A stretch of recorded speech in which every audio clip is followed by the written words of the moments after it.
صل على سيدنا ومولانا محمد وعلى سيدنا علي وسيدتنا فاطمة وسيدتنا زينب وسيدنا حسن وسيدنا حسين وعلى آله وصحبه وبارك وسلم الحمدللہ رب العالمین والصلاة والسلام علی سید الانبیاء والمرسلین اللہم صلی علی سیدنا و مولانا محمد وعلی آلہ واصحابہ وبارک وسلم وصلی علیہ۔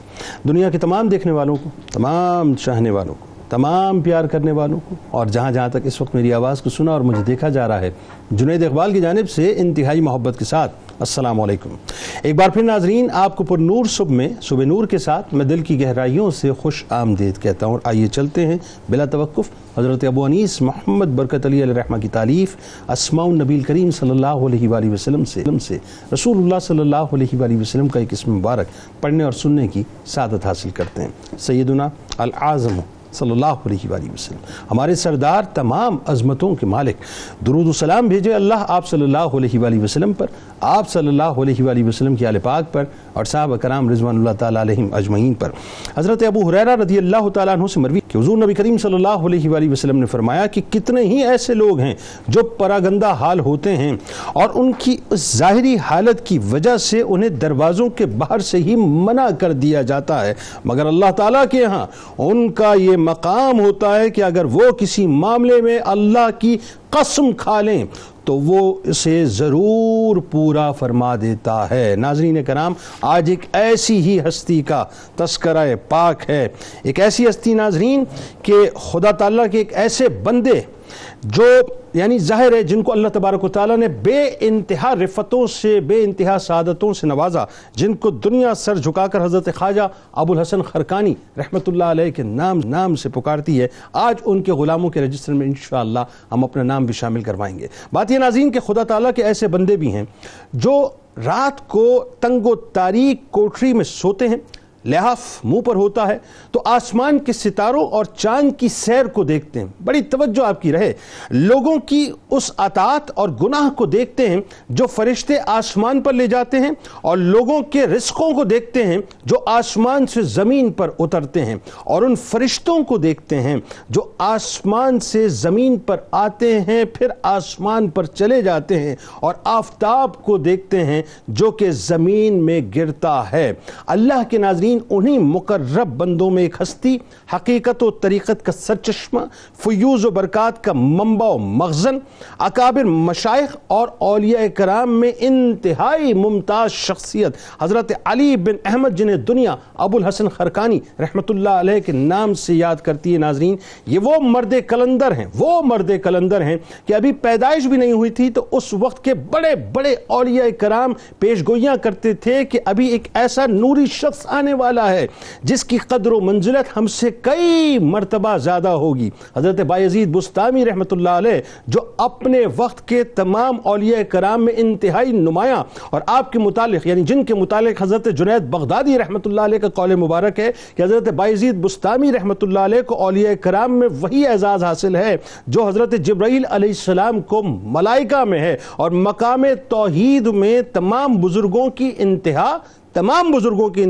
آپ رحمت اللہ علیہ کی ابتدا ہے۔ انہی حضرت بایزید بسطامی رحمت اللہ علیہ نے نہ صرف ابو الحسن خرقانی رحمت اللہ علیہ کی آمد کی بشارت سنائی، بلکہ آپ رحمت اللہ علیہ پر حضرت بایزید بسطامی رحمت اللہ علیہ کی خاص نظر عنایت بھی تھی کہ پردہ فرمانے کے بعد بھی روحانی طور پر آپ کو تیار کیا، یعنی حضرت ابو الحسن خرقانی رحمت اللہ علیہ کو باطنی فیض آپ نے عطا فرمایا، اور پھر اسی بسطامی فیض کو اویسی رنگ کے ساتھ آپ نے تمام جہانوں میں عام کیا۔ حضرت خواجہ ابو الحسن خرقانی رحمت اللہ علیہ کو بچپن سے ہی اولیاء کرام سے انتہائی قلبی محبت، علم دین سے گہری وابستگی اور سلوک و احسان سے بے حد شغف تھا، اور آپ اپنی خداداد صلاحیتوں کی بدولت کسب علم، علوم و شریعت اور تحصیل سلوک و طریقت میں کمال حاصل کرتے رہے، یہاں تک کہ نیک لوگوں کی صحبت، ہمیشہ باوضو رہنا، عبادت و ریاضت میں وقت گزارنا اور اپنے زمانے کے معروف علماء کرام اور صوفیاء عظام سے آپ ملاقاتیں کیا کرتے تھے. سلوک و احسان میں آپ نے وہ مقبولیت اور محبت پائی جو بہت کم لوگوں کے نصیب میں آتی ہے کہ سلسلہ نقشبندیہ کے شجرہ طریقت میں آپ کا نام انتہائی روشن ہے. آپ کی خانقاہ کی یہ خصوصیت تھی کہ بڑے بڑے رئیس، ناظرین کرام، بڑے بڑے رئیس، مالدار، حکماء، طبیب، سائنسدان، شہرا، اہل علم بھی آپ سے مستفیض ہوا کرتے تھے. ابو علی سینا رحمۃ اللہ علیہ جیسی ہستیاں ناظرین سر جھکا کر آپ رحمۃ اللہ علیہ کی بارگاہ سے فیض یاب ہوا کرتی تھیں. آپ رحمۃ اللہ علیہ مشائخ کے سردار، اوتاد و ابدال کے کتب اور اہل طریقت و حقیقت کے پیشوا تھے. توحید و معرفت میں کمال درجے پر فائز تھے، یعنی اللہ نے آپ کو بے انتہا ممتاز رکھا. ان کے شب و روز ریاضت و مجاہدے میں اور حضوری میں اور مشاہدے میں گزرا کرتے تھے. آپ رحمۃ اللہ علیہ کے زہد و عبادت، تقوی و پرہیزگاری اور سلوک و معرفت کے پیش نظر ہی حضرت شیخ ابو العباس قصاب رحمۃ اللہ علیہ نے فرمایا تھا کہ ہمارے بعد ہمارا بازار ابو الحسن خرقانی رحمۃ اللہ علیہ سنبھالیں گے. وقت کے بادشاہ بھی آپ کی خانقاہ کے خوشہ چین تھے، لیکن آپ ایک خوددار شخصیت کے حامل تھے. کسی کو خاطر میں نہیں لاتے تھے اور کسی سے کوئی لالچ نہیں رکھتے تھے. عالم یہ تھا ناظرین کہ سلطان محمود غزنوی علیہ رحمہ آپ ہی کی محفل کے حضرت خواجہ ابو الحسن خرقانی رحمۃ اللہ علیہ کا تعارف، اور وہ کیا کمال بات ہے کہ کسی کی آمد سے پہلے اس کی آمد کی بشارتیں ہو رہی ہوں. جی بسم اللہ الرحمن الرحیم. حضرت سیدنا شیخ ابو الحسن خرقانی قدس سرہ العزیز سلسلہ عالیہ نقشبندیہ کے وہ جلیل القدر بزرگ ہیں جنہیں اللہ تبارک و تعالی نے بالخصوص غزوہ ہند کی ان شخصیات میں منتخب فرمایا ہے جو غزوہ ہند میں اپنا روحانی کردار ادا کرتے رہے ہیں. اللہ سلسلہ عالیہ نقشبندیہ میں آپ کا مقام و مرتبہ یہ ہے کہ آپ کے شیخ جن سے آپ نے روحانی اور ویسے سلسلے پر اکتساب فیض کیا وہ حضرت سلطان العارفین بایزید بستامی رحمۃ اللہ علیہ ہیں، اور آپ کے خلفاء میں حضرت سیدنا ابو القاسم گرگانی رحمۃ اللہ تعالی علیہ کی ذات اقدس ہے.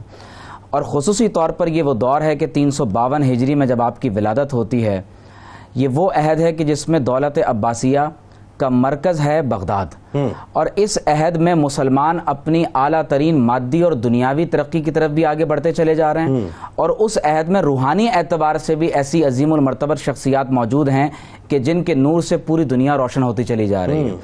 حضرت شیخ ابو القاسم خرقانی رحمۃ اللہ تعالی علیہ کا تعلق ایران کے شہر خرقان سے ہے، جو بستام کے ہی دیہات میں سے ایک گاؤں کا نام ہے. اور حضرت ابو القاسم حضرت ابو الحسن خرقانی رحمۃ اللہ تعالی علیہ کے بارے میں ہمارے ہاں بزرگوں نے یہ بات لکھی ہے کہ آپ کو قطب عالم کہا جاتا تھا. یعنی آپ ان بزرگوں میں سے ہیں جو اپنے زمانے کے قطب اور غوث ہیں. یہاں تک کہ جب آپ کے ایک مرید نے آپ سے یہ پوچھا کہ حضرت یہ بتائیے کہ میں قطب کی زیارت کرنا چاہتا ہوں، میں کہاں جاؤں؟ تو آپ نے فرمایا کہ تم لبنان کی طرف چلے جاؤ، قطب وہاں آیا کرتے ہیں. تو آپ کے جو مرید ہیں وہ اس قطب کی زیارت کے لیے جب لبنان کا خرقان سے لبنان یعنی کتنا دور ہے، بہت دور ہے. آپ دیکھیے کہ کہاں ایران اور کہاں لبنان. تو جب یہ لبنان کے علاقے کے اندر پہنچے ہیں، مشرقی جو افریقہ، شمالی افریقہ کا علاقہ ہے، تو وہاں پہنچ کر دیکھا کہ بہت سے لوگ جنازے کے لیے بیٹھے ہوئے ہیں اور انتظار کر رہے ہیں کہ کوئی جنازہ پڑھانے کے لیے کوئی شخصیت تشریف لائے. تو پوچھا کہ یہاں جنازہ کون پڑھائے گا؟ کہا کہ جو اس وقت کے قطب ہیں وہ نماز جنازہ پڑھائیں گے. اب انتظار دل میں پیدا ہو گیا کہ شیخ نے بھی فرمایا کہ یہاں قطب آتے ہیں اور قطب کی آمد کا وقت ہے. تو جب دیکھا تو حیران رہ گئے کہ جنازہ پڑھانے والا کوئی اور نہیں، وہ حضرت ابو الحسن خرقانی رحمۃ اللہ علیہ کے ذات اقدس ہے. تو لکھا ہے کہ آپ کے وہ مرید وہاں چھپ کر بیٹھ گئے. جب اگلی نماز کے لیے آپ دوبارہ تشریف لائے تو ان کے دامن کو پکڑ لیا اور معافی کے خواستگار ہوئے. اب آپ نے بالخصوص جو حضرت بایزید بستامی رحمۃ اللہ علیہ کی پیشن گوئی کی طرف آپ نے جو اشارہ کیا ہے، اگرچہ حضرت ابو القاسم قشیری کا بیان یہ ہے جو خود داتا گنج بخش رحمۃ اللہ علیہ کے استادوں میں سے ہیں. سبحان اللہ. یعنی کہاں داتا صاحب کے استاد ابو القاسم قشیری رحمۃ اللہ علیہ کہ جو خود ہندوستان میں اتنا بڑا دعوت و تبلیغ کا کار عظیم سر انجام دے رہے ہیں.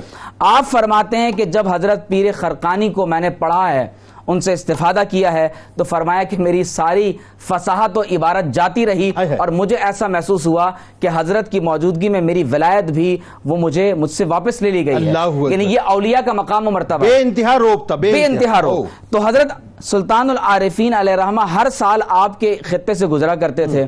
تو جب ایک مرتبہ آپ خرقان کے علاقے سے گزرے تو آپ سانس لینے لگے. دیکھیے اولیاء کی صفت یہ ہے کہ وہ فضا کے اندر جو مستقبل ہے اس کو بھی سونگ لیتے ہیں اور وہ ماضی کو بھی جان لیتے ہیں اور حال پر بھی وہ خاص نظر رکھتے ہیں. تو آپ نے مریدوں نے پوچھا کہ آپ کیا سونگتے ہیں؟ فرمایا کہ مجھے اس علاقے سے ایک مرد خدا کی خوشبو آتی ہے جس کا نام علی اور کنیت ابو الحسن ہے، لیکن 3 باتوں میں مجھ سے بھی آگے ہوگا. اللہ. اچھا وہ کیا؟ فرمایا نمبر 1 فرماتے ہیں کہ وہ اہل و عیال کا بوجھ اٹھائے گا. سبحان اللہ. نمبر 2 کھیتی باڑی کرے گا. اور نمبر 3 درخت لگائے گا، یعنی اپنے ہاتھ سے اپنا رزق خود اگائے گا. اور اسی واقعے کو حضرت مولانا جلال الدین رومی رحمۃ اللہ علیہ نے اپنی مثنوی کے اندر باقاعدہ ذکر کیا ہے. اچھا اب اس میں ایک بات جو ڈاکٹر صاحب میں چاہتا ہوں آپ کلام فرمائیے کہ 4 واسطوں سے آپ فدا تھے حضرت بایزید بستامی رحمۃ اللہ علیہ کی بارگاہ میں، اور ان پر ظاہر مطلب فنا فی الشیخ کی منازل آپ طے کر رہے تھے. جو عقیدت آپ کی تھی حضرت بایزید بستامی رحمۃ اللہ علیہ سے اور جو نظر کرم حضرت بایزید بستامی رحمۃ اللہ علیہ کی آپ پہ تھی، ذرا وہ بتائیے. بسم اللہ الرحمن الرحیم. بحمدہ تعالی آج ہم بہت ہی بڑی بزرگ شخصیت پر گفتگو کر رہے ہیں، اور ان کی ذات کے حوالے سے چند الفاظ ادا کرنا اور ان کا ذکر کرنا نہ صرف باعث سعادت ہے، باعث فیض ہے، بلکہ اس کا سننا، سمجھنا اور اس دور کو دوبارہ ریکال کرنا، ان تمام کے نہ صرف ذہنی اور انٹلیکچول فوائد ہوتے ہیں بلکہ ظاہر روحانی فوائد بھی. ہماری اصلاح سب سے بڑی بات یہ کہ ان شخصیات کا ذکر کرنے کا مطلب یہ ہے کہ ہم ان کی شخصیات سے کیا پیغام لے رہے ہیں، اور پھر وہ تذکرہ کہ حضرت بایزید بستامی اور ابو الحسن خرقانی ان کا آپس میں تعلق، اور پھر ان کا جو امپیکٹ اوور آل پوری دنیا میں مسٹسزم کے اوپر اور تصوف پر پڑا، اس کا ذکر بھی ہوتا ہے. پلیز. اچھا اب پہلی بات تو اس حوالے سے یہ ہے کہ حضرت بایزید بستامی رحمۃ اللہ تعالی علیہ کے ساتھ آپ کا ایک خاص تعلق تھا. ایک تعلق تو ہمارے ہاں بیعت کے سلسلے سے جوڑا جاتا ہے، اور وہ آپ کے ساتھ 4 واسطوں کے ساتھ آپ بایزید بستامی رحمۃ اللہ تعالی علیہ سے جوڑتے ہیں. اور اس کا سلسلہ کچھ یوں ہے کہ حضرت ترک توسی سے آپ کا سلسلہ جڑتا ہے، باقاعدہ آپ بیعت ان سے فرماتے ہیں، پھر حضرت خواجہ اعرابی ہیں، پھر خواجہ مغربی ہیں، اور پھر حضرت بایزید بستامی ہیں. یہ تو وہ سلسلہ ہو گیا جو کہ بیعت کے ذریعے سے. لیکن پھر آپ نے براہ راست آپ سے فائدہ حاصل کیا، استفادہ حاصل کیا، روحانی اور علم لدنی حاصل کیا. اللہ. اس حوالے سے یہ ہے کہ ہم سب جانتے ہیں کہ حضرت بایزید بستامی رحمۃ اللہ تعالی علیہ نے یہاں پر جب خرقان میں تشریف لائے تو آپ کے حوالے سے پیشن گوئی فرمائی جس کا ذکر ابھی ہوا. تو جب آپ نے یہ سنا تو آپ نے مزار پر حاضری دی. جب حاضری دی تو وہاں پر ان کی آپ کی دل کی کیفیت بدل گئی. جب دل کی کیفیت بدلی تو حضرت نے یہ سوچا کہ یہاں کچھ ایسا ہے جس کا میری مستقبل کے ساتھ، میرے نفس کے ساتھ، میری ذات کے ساتھ تعلق ہے، اور انشاءاللہ تعالی اللہ رب العزت خاص کرم اور فضل فرمائے گا. مطلب وہی بات ہے کہ پہنچی وہیں پہ خاک جہاں کا خمیر تھا. بالکل. اصل بات یہ کنیکٹیوٹی وہیں سے جوڑی جا رہی ہے، جسے آپ یہ کہہ سکتے ہیں کہ اسپریچول کنیکشن وہاں پر اسٹرانگ ہو گیا. کیا اچھی بات ہے. پھر آپ نے معمول بنایا با اختلاف روایات 12 سال تک آپ اپنی نماز عشاء خرقان میں ادا فرماتے، وہاں سے تشریف لے کے جاتے مزار پر، کم و بیش 9 میل کا فاصلہ ہے، وہ ادا کرتے، مزار پر حاضری دیتے، کافی دیر تک وہاں پر مراقبہ فرماتے، اور پھر جب مراقبہ ختم ہو جاتا تو دعا فرماتے. اب سوچئے دعا کتنی خوبصورت فرماتے اللہ رب العزت آپ نے حضرت بایزید بستامی کو جس مقام اور مرتبے پر فائز فرمایا آپ مجھے بھی فرما دیجیے. اور جب یہ دعا مکمل ہو جاتی تو پھر آپ واپس اپنے دیس یعنی خرقان میں تشریف لے آتے، یعنی اور کچھ نہیں مانگ رہے، صرف یہ دعا مانگ رہے. اور پھر 12 سال کے بعد جیسے ہی آپ نے دعا مانگی تو قبر سے ایک آواز آتی ہے، اور وہ آواز کچھ یوں آتی ہے، فرمایا کہ اے ابو الحسن خرقان آپ کی دعا قبول ہو گئی ہے، اور اب آپ کو چاہیے کہ آپ اپنے آپ کو ایک مقام کے ساتھ جوڑ لیجئے اور آپ ایک جگہ بیٹھ جائیے اور لوگوں کے لیے ارشاد اور ان کی تربیت کا اہتمام فرمائیے. چنانچہ حضرت خرقانی رحمۃ اللہ تعالی علیہ واپس اپنی جگہ خرقان تشریف لے کر آتے ہیں، اور وہاں پر آپ نے دعوت اور ارشاد کا کام کا آغاز فرمایا. اچھا یہاں پر ایک اور قول بھی ہے، بعض روایات میں آیا ہے کہ آپ نے فرمایا کہ میں تو عامی ہوں. اس کی انٹرپریٹیشن بعض صوفیاء نے یہ کی کہ آپ کو اسی وقت ڈائریکٹلی علم لدنی عطا فرما دیا گیا اور علم شرع بھی عطا فرما دیا گیا. یہ وجہ تھی کہ فرمایا کہ سورہ فاتحہ سے شروع کرو اور 25 دن میں آپ نے قرآن پاک ایسے ہی ہوا نا. ایک یہ روایت ہو گئی, اور ایک روایت یہ ہے کہ یہ آپ کا اظہار انکسار مزاج ہے, یعنی منکسر المزاجی کی انتہا. آپ دیکھیے کہ اس وقت کے لوگ آپ کو بڑے فقیہ سمجھتے تھے, بڑے محدث تھے, یعنی فقہا اور محدثین میں آپ کا شمار ہوتا تھا, لیکن عجز و انکساری یہ تھی کہ میں تو علم شرع جانتا ہی نہیں ہوں, میں تو کچھ جانتا ہی نہیں ہوں. تو حضرت بازیزید بسمانی رحمت اللہ تعالی علیہ نے ایک روایت کے مطابق فرمایا کہ اس کا انتظام بھی ہو جائے گا. یعنی اس کا مطلب یہ وہی بات ہے, اس سے یہ بھی ثابت ہوا کہ جب بھی اونچی بارگاہوں میں جائیں تو کاسے کو خالی کر کے گدا بن کے جائیں, کیونکہ جو کاسا خالی ہوتا ہے وہی بھرا جاتا ہے. اور انکساری دیکھیے, انکساری دیکھیں, علم آپ کو انکساری نہیں سکھاتا, اس کے اندر فخر ہوتا ہے, تکبر ہوتا ہے, لیکن جب آپ تصوف کی منازل اور مراقب کو تو طے کرتے ہیں تو پھر وہاں پر انکساری آ جاتی ہے. اور دیکھیے ایک اور چیز ہمیں سمجھ میں آئی, اور وہ کیا کہ یہ دین کو پھیلانے کی کاوش ہوتی ہے کہ آپ کو کیا حکم دیا گیا, جب آپ نے وہ منازل طے کر لی تو اب آپ جائیے لوگوں کی خدمت کیجیے, جو آپ نے اس بارگاہ سے سیکھا ہے, جو فیض حاصل کیا ہے, اس کو آپ لوگوں میں بانٹ دیجئے تاکہ مخلوق بھی اتنی ہی مستفید ہو سکے. تو حضرت ابو الحسن خرقانی رحمت اللہ تعالی علیہ نے اس انداز میں حضرت بایزید بسطامی رحمت اللہ تعالی علیہ سے فضل حاصل کیا, فیض حاصل کیا. اب جو بات اور خاص ہے جس کے اوپر ہمیں نقطہ ڈالنا چاہیے اور جس کے اوپر ہمیں غور و خوض کرنا چاہیے, وہ یہ ہے کہ آپ یہ دیکھیے کہ واسطے 4 ہیں, لیکن آپ ان مشائخ میں شامل ہوتے ہیں جنہوں نے علم لدنی ان 4 واسطوں کو کراس کر کے حاصل کیا, اور براہ راست آپ کو فیضان حضرت بایزید بسطامی رحمۃ اللہ علیہ کا عطا ہوا. اچھا, تھوڑا سا اور بات کو ذرا یوں سمجھنے کی کوشش کرتے ہیں کہ آپ کا جو زہد و تقوی ہے, میں حیران ہو جاتا ہوں جب میں حضرت ابو الحسن خرقانی رحمۃ اللہ علیہ کو پڑھ رہا تھا.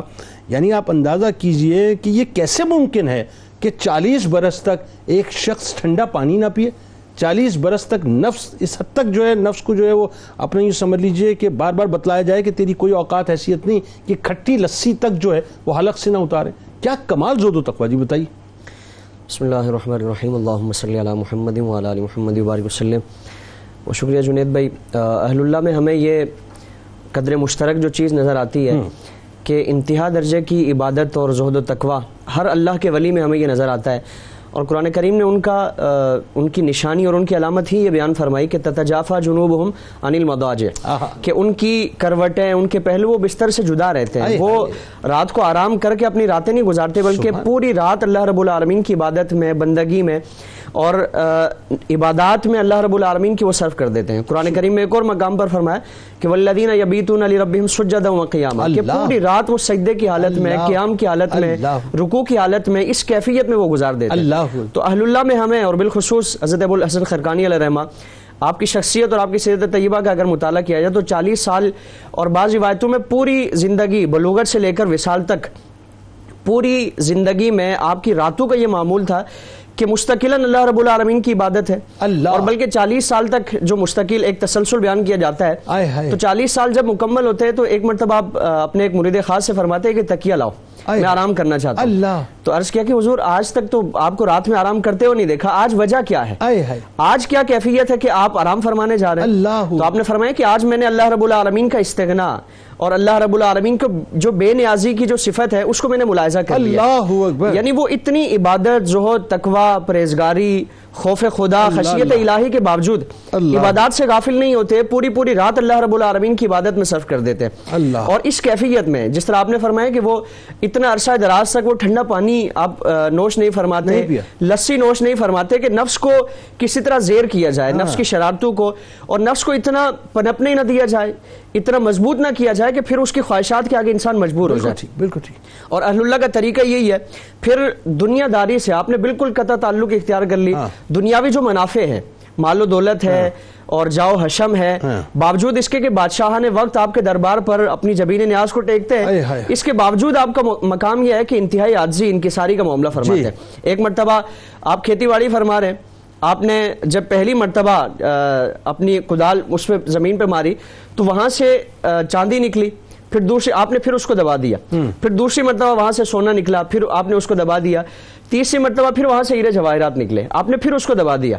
مریدین وہاں موجود تھے, اور اہل اللہ کا معاملہ یہ ہے کہ وہ ہمیشہ وہ نذرانے, چندے اور ان چیزوں پہ ان کے تکیہ نہیں ہوتا, بلکہ حضرت ابو الحسن خرقانی علیہ رحمہ کی آپ کی سیرت طیبہ کا اگر جائزہ لیا جائے تو خود اپنے ہاتھ سے کما کر اپنی خانقاہ کے جتنے جملہ معاملات ہیں وہ پورا فرماتے ہیں. اللہ محنت کرتے ہیں, کھیتی باڑی کرتے ہیں, اپنا رزق خود اگاتے ہیں, رزق وہ کما کر, دوسروں کے مال پر نگاہ نہیں, بے شک دوسروں کے مال پر نگاہ نہیں ہے, دوسروں کی جیب پر نگاہ نہیں ہے. اور جب بادشاہ پیش کرتا ہے کہ حضور یہ لے لے, تو آپ نے فرمایا کہ جس طرح ہماری سوکھی روٹی, فقیر کی سوکھی روٹی تمہارے حلق سے نیچے نہیں اترتی, اسی طرح بادشاہ کی جو اشرفیاں ہیں, جو دراہم و دینار ہیں, فرمایا کہ وہ فقیر کے محمود غزنوی علیہ رحمہ کو جملے کہتے ہیں, اسی سے دنیا بدلی تھی اس کی. پھر اب یہاں جو کھیت سے یہ اس طرح کے معاملات پیدا ہوئے, کبھی سونا نکل رہا ہے, کبھی چاندی نکل رہی ہے, کبھی ہیرے جواہرات نکل رہے ہیں, یہ اللہ کی طرف سے ایک آپشن دیا جا رہا ہے کہ اگر اس کو لینا چاہیں, اس کو اختیار کرنا چاہیں, اپنی جو رشت و ہدایت کا راستہ ہے, تبلیغ کا جو راستہ ہے, اس پر اس کو خرچ کرنا چاہیں تو اللہ نے عطا فرمایا.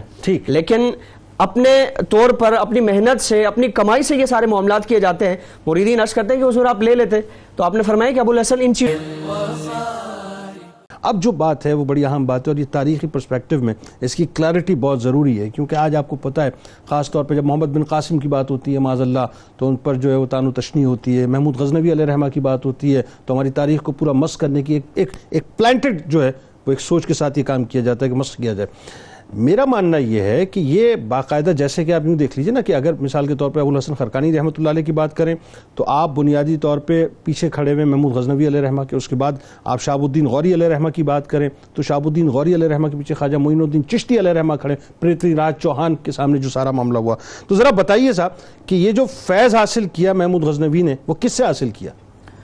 جنید بھائی, اسلام میں جنگوں کا ایک خاص روحانی پہلو ہوتا ہے. بیت المقدس کی فتح اگرچہ بظاہر سلطان صلاح الدین ایوبی کے ہاتھوں ہوئی, لیکن اس میں سب سے بڑا فیض حضرت سیدنا شیخ عبد القادر جیلانی رضی اللہ تعالیٰ عنہ کا شامل ہے. سبحان اللہ. اسی طرح سے جب رسول اللہ صلی اللہ علیہ وسلم یہ وعدہ فرما رہے ہیں کہ ہندوستان فتح ہوگا, تو غزوہ ہند کے جس طرح سے مجاہدین میں ہمیں سلطان محمود غزنوی, احمد شاہ ابدالی, حضرت شہاب الدین غوری, محمد بن قاسم اور محلب بن ابی صفرہ جیسی شخصیات نظر آتی ہیں, وہاں ہندوستان کی فتح میں خصوصی طور پر اس کے روحانی مجاہدین کا بہت بڑا کردار ہے. بے شک, جس میں یہ سمجھتا ہوں کہ سر فہرست اگر کسی شخصیت کا نام لیا جائے گا, کیونکہ اگرچہ مسلمان اس خطے میں سلطان محمود غزنوی سے پہلے بھی متعدد بار آتے رہے, اور محمد بن قاسم نے بھی یہاں پر ملتان تک کے حصے کو پورا سندھ انہوں نے فتح کیا, لیکن جس شخصیت نے باقاعدہ یہاں قدم جمانے کے ساتھ ایک حکومت کو قائم کرنے کی داغ بیل ڈالی ہے, وہ سلطان محمود غزنوی رحمۃ اللہ علیہ کے ذات اقدس ہے. اور امام ابن کثیر رحمۃ اللہ علیہ نے آپ کے بارے میں فرمایا کہ سلطان محمود غزنوی کی کیفیت یہ تھی کہ غزوہ ہند کو اپنے اوپر فرض کیا ہوا تھا. اور معاملہ یہ ہے کہ ہمارے ہاں بزرگوں نے یہاں تک لکھا ہے کہ لات, منات, عزا, تو خانہ کعبہ میں منات نامی ایک بت تھا, تو 100 منات حضور علیہ السلام کے فیض سے جس شخصیت نے 100 منات کو ڈھایا ہے وہ سلطان محمود غزنوی کی. یعنی ہمارے یہاں نارملی لوگ سومنات پڑھتے ہیں, ایکچولی 100 منات. اب آپ دیکھیے کہ جب آپ سلطان محمود غزنوی کی ذات کو دیکھتے ہیں تو سلطان کا ارادہ یہ ہوا کہ وہ خراسان سے تعلق ہے سلطان محمود غزنوی کا. خراسان سے ارادہ یہ کیا کہ میں خرقان آ کر حضرت ابو الحسن خرقانی رحمت اللہ علیہ کی خدمت میں حاضری دوں. اور اس کا بھی ایک پس منظر ہے. ایک مرتبہ سلطان جہاد کے لیے نکلے تو دیکھا کہ ہر طرف طوفان اور ہوا کے جھکڑ چل رہے ہیں, لیکن طوفان کے اندر کوئی ایک جھوپڑی ہے جس میں چراغ جل رہا ہے. تو سلطان نے یہ اندازہ کر لیا کہ اگر طوفان کے اندر بھی کوئی چراغ بجھ نہیں رہا تو یہ کسی اللہ والے کی جھونپڑی ہے, کسی اللہ والے کا ہی چراغ ہے. تو وہاں پر حاضر ہوئے, زیارت ہوئی, دل میں ایک اشتیاق تھا کہ کبھی ان کی خدمت میں باقاعدہ حاضر ہو کر احتساب فیض کیا جائے. تو جب آپ کی خدمت میں خراسان سے, غزنی سے باقاعدہ یہاں پر آپ اس علاقے میں خرقان میں حاضر ہوئے, تو جب اعلان ہوا کہ کہا جائے کہ بھئی اولیاء سے ملاقات کرنی ہے, بالخصوص حضرت کو پیغام بھجوایا, تو ساتھ میں یہ کہہ دیا کہ اگر یہ سلطان سے ملنے سے انکار کر دیں تو قرآن کی یہ آیت پڑھ دینا کہ یا ایھا الذین آمنوا اطیعوا اللہ واطیعوا الرسول واولی الامر منکم.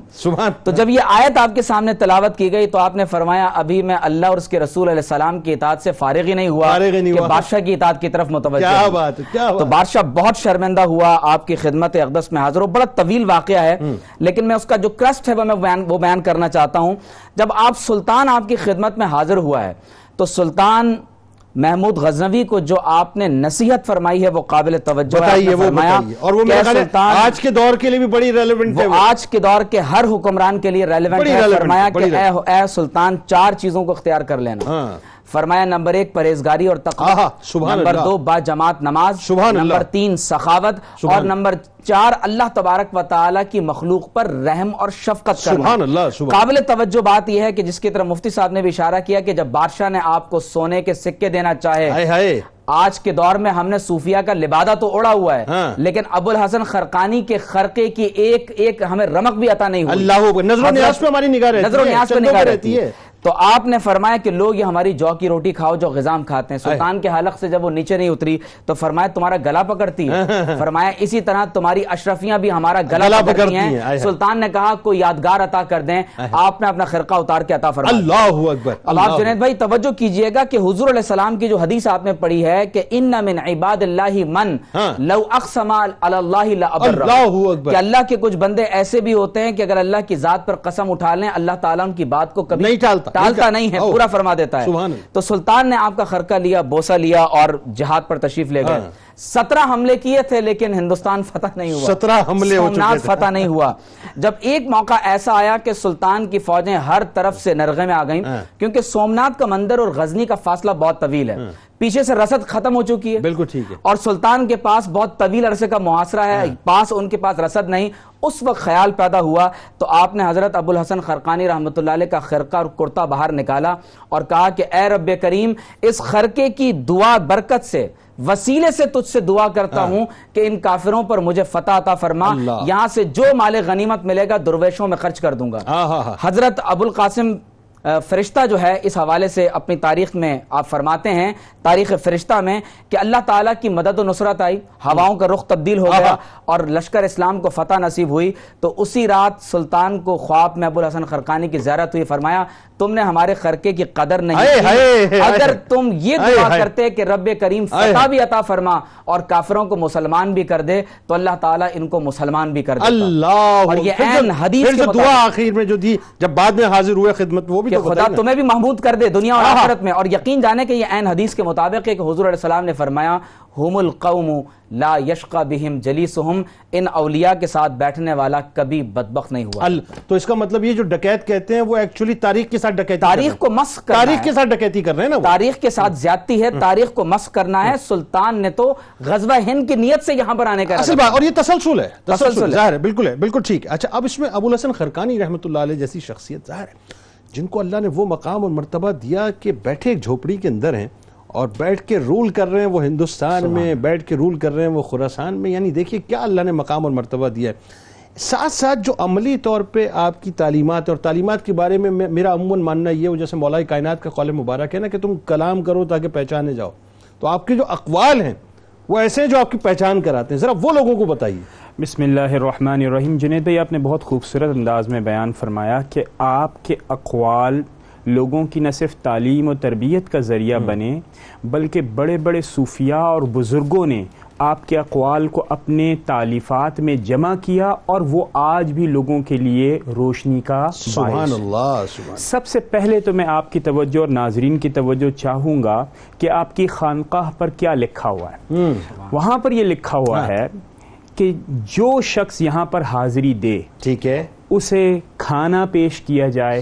سبحان اللہ. اور کھانا پیش کرتے ہوئے اس سے نہ اس کا دین نہ مذہب پوچھا جائے. کیونکہ میں یہ سمجھتا ہوں، حضرت خرقانی فرماتے میں یہ سمجھتا ہوں کہ جس جاندار کو اللہ رب العزت نے جان دی ہے وہ خرقانی کے دسترخوان پر بغیر کھانے کے نہیں جائے. اللہ اکبر. سبحان. آپ کو بات سمجھ میں آئی کہ بالکل لوگوں کی خدمت قطع نظر اس بات کے کہ ان کا دین کیا ہے، ان کا مذہب کیا ہے، ان کا مذہب کیا ہے. دوسری خوبصورت بات، آپ نے فرمایا صوفی کون ہے؟ بتائیے. فرمایا صوفی وہ ہے جس نے 24 گھنٹے گزر جائیں اور کسی مومن کو تکلیف نہ دی، اور اگر کسی کو تکلیف دے دی تو پھر وہ صوفی نہیں ہے. اب آپ غور کیجئے کہ صوفیاء کتنے غیر مضر ہوتے ہیں کہ نہ زبان سے، نہ اپنے آنکھوں کے دیکھنے سے، نہ قول سے، نہ اپنی کسی انگیجمنٹ سے لوگوں کے لیے تکلیف کا باعث ہوتے ہیں، کیونکہ وہ یہ سمجھتے ہیں کہ مومن اعلیٰ بن ہی نہیں سکتا جب تک کہ وہ لوگوں کے لیے رحمت اور رحیم اور شفیق نہ بنے. سبحان اللہ. اب تیسری بات کی طرف میں آپ کی توجہ دلاؤں گا. ایک سالک آتا ہے، پوچھتا ہے کہ اللہ رب العزت تک اور معرفت، اللہ رب العزت کی حقیقت کو پہچاننے کا کیا طریقہ ہے؟ کوئی آسان سا راستہ سمجھنا چاہتا ہے، ہر بندہ سمجھنا چاہتا ہے. آپ چونکہ اس وقت کھیتی باڑی فرما رہے تھے، تو آپ نے جو آلات تھے کھیتی باڑی کے، ان کی طرف اشارہ کرتے ہوئے فرمایا یہ ہیں جو کہ اللہ رب العزت کی معرفت کے آلات ہیں. یعنی تم کھیتی باڑی کرو، بالفاظ دیگر کسب حلال، یعنی حلال رزق کا کمانے کی کوشش اور اپنے اوپر حلال رزق کا استعمال ہی تمہیں معرفت الہی کی طرف. اچھا ایک اور بات اس میں آپ بالکل اور مزید اقوال بھی بتائیں. وہ کھیتی باڑی سے مجھے بات یاد آ گئی کہ کھیتی باڑی آپ کیا کرتے تھے اور جس وقت نماز کا وقت ہوتا تو بیلوں کو اسی انداز سے چھوڑ دیتے، نماز ادا کر کے واپس آتے تو سارا کام بیل کر چکے ہوتے تھے. یعنی اللہ تعالیٰ نے جانوروں کو بھی آپ کے تابع کر دیا تھا اس معاملے. اور بہت دلچسپ بات یعنی جنید بھائی میں چاہوں گا کہ یہاں ذکر کیا جائے کہ آپ اپنی کھیتی باڑی ہی سے اپنی خانقاہ کو چلاتے تھے. اب یہ جو ٹرینڈ، نہ چندہ، نہ آپ کو کوئی عطایات چاہیے تھے، نہ کسی قسم کی فنڈنگ چاہیے تھی، خود اپنے زور بازو سے محنت کرتے اور پھر اپنی خانقاہ کو چلاتے. ایک سے دو باتیں اور بڑی خوبصورت ہیں. فرمایا وہ خانقاہ نہیں کہ اگر اس کے سامنے ایک اور خانقاہ بن جائے تو پہلی خانقاہ والے کے دل میں میل آ جائے. یعنی ایک دوسرے کو تسلیم کرو. یعنی اس کا مطلب کیا ہوا کہ للہیت اور اخلاص نہیں. سبحان اللہ. اس سے ہمیں یہ پتہ چلتا ہے کہ تصوف. آپ کی تعلیمات بڑی اہم، اور ظاہر ہے آپ کے اقوال، آپ کی تعلیمات کے بارے میں لوگوں کو بتائیے کہ آپ کی تعلیمات سے آج کا مسلمان کیسے استفادہ کر سکتا ہے. جنید بھائی، جب ہم ان اہل اللہ کا تذکرہ کرتے ہیں تو سب سے بنیادی اور سب سے اہم چیز موجودہ زمانے میں ان کی تعلیمات ہیں، تاکہ تصوف سے جڑے ہوئے جتنے ظاہری طور پہ ہمیں ہمارے معاشرے میں افراد نظر آتے ہیں تو ان کی حقیقت کیا ہے، ان کا دعویٰ کس حد تک وہ حقیقت کے قریب ہے، اور حقیقی جو تصوف سے متعلق افراد ہیں، ہمارے اسلاف ہیں، ان کا عمل کیا تھا. اور اسی حوالے سے حضرت ابو الحسن خرقانی علیہ الرحمہ سے پوچھا گیا کہ حضور صوفی کون ہے اور تصوف کیا ہے؟ تو آپ نے فرمایا کہ صوفی وہ نہیں ہے جس نے مسلح اٹھایا ہو، جس نے گدڑی پہنی ہو، اور تصوف وہ رسومات کا نام نہیں ہے، عادات کا نام نہیں ہے، بلکہ تصوف یہ ہے اور صوفیت یہ ہے کہ انسان اپنے آپ کو مٹا دے، فنا فی اللہ ہو جائے، اور ہر لہجہ، ہر گھڑی، ہر لمحہ اس کے سامنے اللہ ہو. یعنی اللہ کی ذات اس کے سامنے ہونی چاہیے، سوائے اس کے کسی اور کی خواہش نہ ہو، کسی اور کی پیروی نہ ہو، کسی اور کی چاہت نہ ہو، چاہے اس کا اپنا نفس ہی کیوں نہ ہو. پھر آپ کا اپنا جو معمول ہے، آپ جب اللہ رب العالمین کی مستقل عبادت کا جو 40 سال کا معمول تھا، آپ فرماتے کہ میں عشاء کے بعد عبادات سے فارغ ہو کر فرمایا کہ اس وقت تک مجھے سکون نہیں آتا جب تک میں اپنا محاسبہ کر کے دن بھر کے اپنے جو معمولات ہیں اس کا جائزہ نہ لینا کہ آج میں نے کیا کیا کام اللہ رب العالمین کی رضا کے لیے کیے. یقیناً سارے کام اللہ کی رضا کے لیے، لیکن امت کے لیے یہ تعلیم ہے، جس طرح آپ صلی اللہ تعالی علیہ وسلم نے اہل اللہ کی ڈیوٹی لگائی کہ امت کو اپنے عمل کے ذریعے تعلیم دی جائے کہ ہم نے کیا کرنا کیا ہے، اور ہمارا اس قدر نیکیوں کے باوجود عمل یہ ہے تو تمہارا عمل کیا ہونا چاہیے. بالکل. یعنی آج ہمارا دل جو ہے لوگوں کے بغض و نفرت میں بھرا رہتا ہے اور اسی کو لے کے ہم سوتے ہیں. وہاں یہ کہ وہ بیٹھ کے اپنا انالیسس کر رہے ہیں کہ میں نے کیا کوتاہیاں کی ہیں، جبکہ کوتاہی کوئی نہیں ہے، اس کے باوجود اس کو دور کرو. جی. پھر آپ سے پوچھا گیا کہ حضرت سب سے بہترین جگہ کون سی ہے اور سب سے بہتر چیز کیا ہے، تو آپ نے فرمایا کہ وہ دل جہاں اللہ رب العالمین کی یاد ہو. یعنی اللہ کی یاد جس دل میں بستی ہے، اور جس طرح حدیث میں فرمایا کہ وہ اللہ رب العالمین وہاں اللہ رب العالمین کی خاص توجہ ہوتی ہے اس دل پر جو دل اللہ رب العالمین کا ذکر کرنے والا ہو. پھر اسی طرح آپ کا ایک صوفیت کے حوالے سے، تصوف کے حوالے سے آپ نے فرمایا کہ یہ ظاہری لباس پوشاک کا نام نہیں ہے. جن لوگوں نے تصوف کو اور اللہ رب العالمین کے قرب پانے کو ظاہری طور پر لباس سے مشروط کر دیا اور اس سے معلق کر دیا کہ یہی تصوف ہے، اور ظاہری طور پر کوئی حلیہ اپنا لیا جائے, کوئی اہتمام کر لیا جائے, تو اس کے ذریعے قرب الہی پانے کی کوشش کی جائے. فرمایا کہ وہ اللہ رب العالمین کی طرف سے آزمائش میں مبتلا کیے جاتے ہیں. حقیقی جو تصوف ہے اور معرفت الہی کا جو حقیقی راستہ ہے, فرمایا کہ وہ دل کا ہے. یعنی اللہ رب العالمین کا خوف, اللہ کی خشیت, للہیت, یہ سارے معاملات, فرمایا کہ جب تک اللہ کا تعلق وہ دل سے نہیں جڑ جاتا, دنیا میں بھی کامیابی نہیں ہے, فرمایا کہ آخرت میں بھی کامیابی نہیں ہے. اسی طرح آپ کی بارگاہ میں ایک شخص آیا اور عرض کرنے لگا کہ حضور مجھے خرقہ عطا فرمائے, اور مجھے میں جاننا چاہتا ہوں اپنے علاقے میں جا کر اللہ رب العالمین کی دین کی تبلیغ اور رشد و ہدایت کا کام کرنا چاہتا ہوں. تو ایک تو آپ نے فرمایا کہ اپنی طرف نہ بلانا, اللہ کی طرف بلانا, جس طرح پہلے بیان ہوا. تو عرض کیا کہ حضور اپنی طرف کیسے بلانا ہوا, یعنی میں اللہ کی طرف ہی بلاؤں گا. تو فرمایا کہ جب تمہارے مقابلے میں کوئی دوسرا شخص بھی اللہ کی طرف بلانا شروع کرے, تمہارے دل میں حسد پیدا نہ ہو. پھر خرقے سے متعلق فرمایا, آپ نے فرمایا کہ اس سے سوال فرمایا, آپ نے فرمایا کہ اگر کوئی مرد اس کا لباس وہ عورت کو پہنایا جائے تو کیا عورت مرد بن جائے گی؟ عرض کی حضور لباس سے تو کچھ نہیں ہوتا, لباس پہننے سے کوئی عورت مرد نہیں بن جائے گی. تو آپ نے فرمایا کہ بالکل یہی معاملہ ہے کہ اگر تم میں وہ صلاحیت نہیں ہے, وہ خرقے کی جو اس کے تقاضے ہیں, اس کی جو ریکوائرمنٹ ہے, اگر وہ نہیں ہے تو فرمایا کہ خرقہ پہننے سے تمہیں کچھ حاصل نہیں ہوگا, مرد نہیں بن سکتے. یعنی ظاہری طور پر آج بھی اگر ہمارے معاشرے میں ایسے افراد کو دیکھیں تو درجنوں ایسے افراد ملتے ہیں, بلکہ ہزاروں ایسے افراد ملتے ہیں کہ جو ظاہری طور پر تو لباس پوشاک اور تصوف کا لبادہ اوڑے ہوئے ہیں, لیکن حقیقتاً وہی معاملہ ہے کہ دراز گوشت پر وہ شیر کی کھال چڑھا دی جائے. تو جس طرح وہ شیر کی کھال پہننے سے دراز گوشت شیر نہیں بن جاتا, اسی طرح یہ افراد جن کا ظاہر و باطن وہ تصوف کے مطابق نہیں ہے, اہل اللہ کے مطابق نہیں ہے, اور جن کا جو کردار ہے, جو شخصیت ہے, ان اولیاء کاملین کی تعلیمات کے مطابق نہیں ہے, اگرچہ وہ جتنا زور لگا لیں, جس طرح قرآن نے ان کی مثال بیان فرمائی اور ان کی علامات بیان فرمائی کہ وہ ایمان والے ہوں گے, وہ تقوی والے ہوں گے, وہ صبح شام اللہ رب العالمین کی عبادت والے ہوں گے, اور ان کے سامنے صرف اللہ کی رضا ہوگی. دنیاوی مال و منال, دنیاوی جاہ و جلال, دنیاوی منافع, ان ساری چیزوں کی طرف ان کی نسبت اور ان کا تعلق نہیں ہوگا. تو اگر یہ کسی بھی سالک اور کسی بھی طریقت اور تصوف کے راستے پر چلنے والے کے پیش نظر یہ چیزیں نہیں ہوگی, تو فرمایا کہ وہ ایسا ہے جیسے دراز گوشت ہے, دراز گوشت پر کسی نے شیر کی کھال پہنا دی تو اس طرح اس کا تعلق نہیں بن جائے گا. تو فرمایا کہ یہ شخص ایسا ہے. تو آج ان اولیاء کاملین کی تعلیمات ہمارے پیش نظر ہوں. بالکل ٹھیک. اور جس طرح جب آپ کا انتقال ہونے لگا, آپ کا وصال ہونے لگا, تو آپ کے وصال کے کیفیت یہ تھی کہ آپ اپنے مریدین سے خوش ہو کر فرماتے کہ میں نے دنیا میں کوشش کی کہ اللہ رب العالمین کو راضی کیا جائے, اور اللہ رب العالمین نے مجھے اپنی رضا کا اعلان دنیا میں فرما دیا کہ ابو الحسن میں تجھ سے راضی ہوں. تینوں آپ کا بہت شکریہ, آپ تشریف لائے. ناظرین کرام, کتاب الشفا میں ادائیگی قرض کا ایک بڑا ہی حسین عمل میں آپ کے سامنے پیش کرنے جا رہا ہوں. انتہائی توجہ کے ساتھ سنیے گا کہ ہر فرض نماز کے بعد 7 مرتبہ اللہم اکفنی بحلالک عن حرامک واغننی بفضلک عمن سواک کا معمول بنانے سے اللہ تبارک و تعالیٰ ادائیگی قرض کے اسباب پیدا فرما دیتا ہے انشاءاللہ. حضرت خواجہ ابو الحسن خرقانی رحمۃ اللہ علیہ کا قول مبارک ہے کہ انسان کے پورے جسم میں ایک چیز بہت مفید ہے, اور وہ ہے دل, جس میں اللہ تبارک و تعالیٰ کی یاد ہوتی ہے.